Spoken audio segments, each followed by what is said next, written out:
આજે આપણે સરગવાનું સૂપ બનાવવાના છે, જે એકદમ ટેસ્ટી અને સરસ લાગે છે, દેખાવમાં પણ સરસ અને એકદમ હેલ્ધી છે. ફ્રેન્ડ્સ, તમે જોઈ શકો છો આપણું સૂપ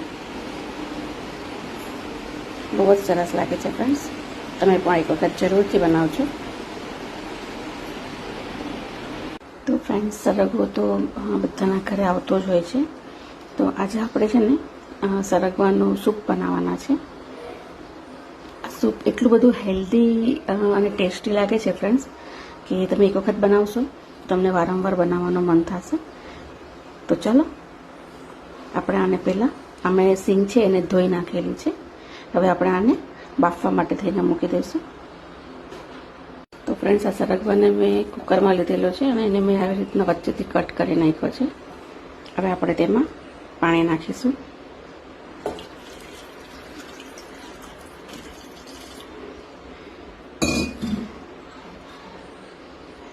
મીઠું નાખીશું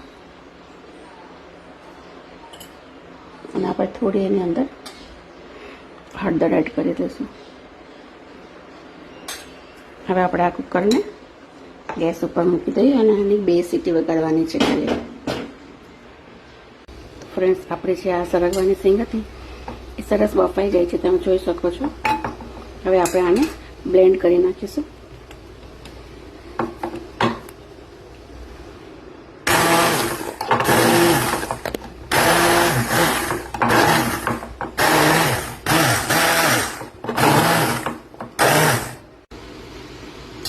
ફ્રેન્ડ્સ, આપણે એને થોડું વઘારવાનું છે ઘીમાં. તો આ કડાઈની અંદર ઘી મૂકેલું છે થોડું. હવે આપણે એની અંદર આ સૂપ નાખી દઈશું.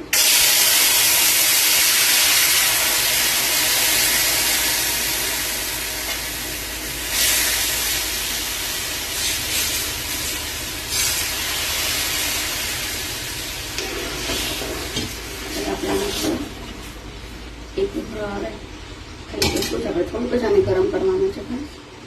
તો આપણું જે સૂપ છે એ ગરમ થઈ ગયું છે. આપણે હવે એમાં થોડો મરીનો ભૂકો નાખવાનો છે.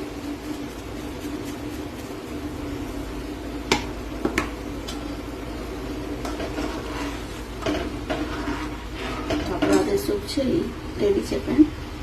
તો હવે આપણું જે આ સૂપ છે એ રેડી છે. આપણે હવે એને સર્વ કરશું.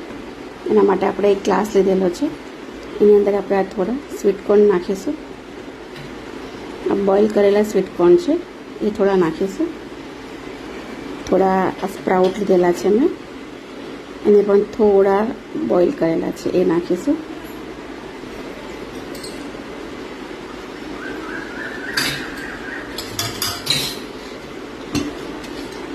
હવે આપણે તેની અંદર આ સૂપ નાખી દઈશું.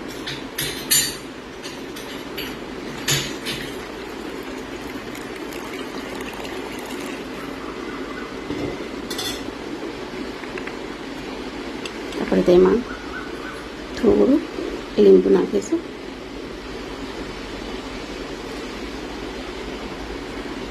અને ગાર્નિશ કરવા માટે કોથમરી.